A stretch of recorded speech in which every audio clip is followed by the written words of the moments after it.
নমস্কার বন্ধুরা, kitchen queen Soma চ্যানেলে সবাইকে স্বাগত। আজ আমি আবার হাজির হয়েছি আপনাদের কাছে নতুন রেসিপি নিয়ে। চলুন দেখে নেওয়া যাক আজকে আপনাদের জন্য কাতলা মাছ। তার জন্য নিয়ে নিয়েছি কাতলা মাছ, লবণ হলুদ মাখিয়ে নিচ্ছি। দিয়ে দিয়েছি লবণ হলুদ। ফুলকপি নিয়ে নিয়েছি, ফুলকপিও লবণ হলুদ মাখিয়ে নিয়েছি। আর নিয়ে নিয়েছি আলুটা তো লবণ হলুদ মেখে নিয়েছি। এবার আমি এক এক করে ভেজে নেব। কড়াইতে এবার তেল দিয়ে দিলাম। আজকে আমার খুব তাড়া আছে, কারণ আমার আজকে একটু ঘুম থেকে উঠতে খুব দেরি হয়ে গেছে, শরীরটা খুব একটা ভালো নেই। তাই আমি দুদিকে বসিয়ে দেবো। আগে আমি তেল দিয়ে এখানে মাছটা ভেজে নেব। আজকে আমার পিঠে খুব ব্যথা হচ্ছিল। দেখো, অফিস তো বুঝবে না, অফিসে রান্না আমার বর খেয়ে বেরোবে, তাই করে দিতেই হয়। আর কীভাবে ঝটপট রান্না করতে হয় তোমরাও দেখে নাও। মাছটাকে উল্টিয়ে দিচ্ছি, খেয়েও যেতে পারবে, রান্নাও হয়ে যাবে। দেখো, আরেকদিকে কড়াই বসিয়ে দিচ্ছি, এদিকে মাছ ভাজা হচ্ছে, আর এইদিকে আমি এখানটায় আলুটা ভেজে নেব। আলু আর ফুলকপিগুলো এই কড়াইতে আমি ভাজতে থাকবো।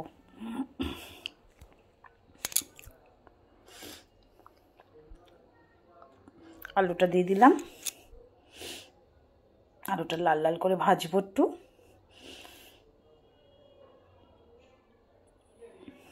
একটু ঢাকা দিলাম। মাছটা উল্টিয়ে নিচ্ছি। দেখো, ভাজা হয়ে গেছে।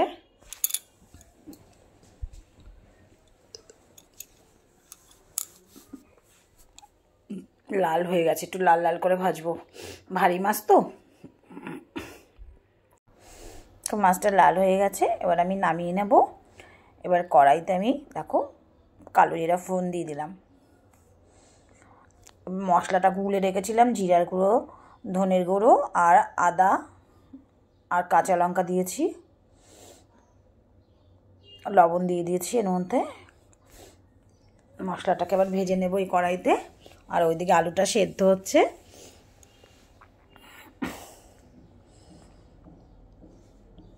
দেখো কত তাড়াতাড়ি হয়ে যাবে। দেখো, এদিকে আলুটা ভাজা হয়ে এসছে।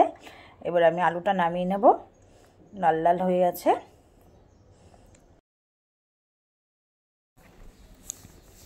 কফিটা দিয়ে দিলাম, কফিটা এবার ভেজে নেব।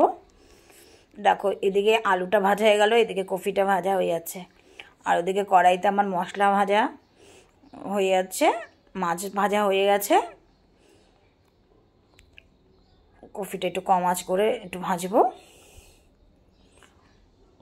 আর দেখো মশলাটা ভাজা হয়ে আসতে একটু জল জল আছে, আলুটা দিয়ে দেবো, দিয়ে ঢাকা দিয়ে দেবো।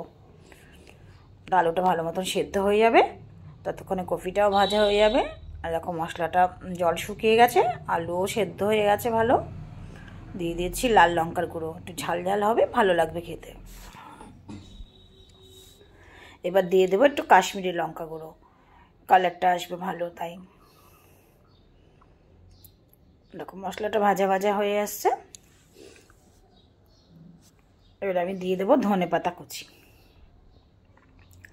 এটা মজে যাবে, ভালো লাগবে খেতে, দারুণ লাগবে। কাতলা মাছের ঝোল কফি আর আলু দিয়ে। কফির দিন তো শেষ হতে চললো, শীত চলে যাওয়া মানেই কফি দিন শেষ। জল দিয়ে দেবো, একটু বেশি করেই জল দেবো, যাতে মাছগুলো দেবো আগে, দিয়ে দেখতে হবে। মাছ কফি সব দিয়ে দেবো। এবার মাছটাও দিয়ে দেবো আস্তে আস্তে। মাছটা জলটা বেশি দেবো, যাতে মাছটা ডুবে যায়। এই কফিগুলোও দিয়ে দিচ্ছি।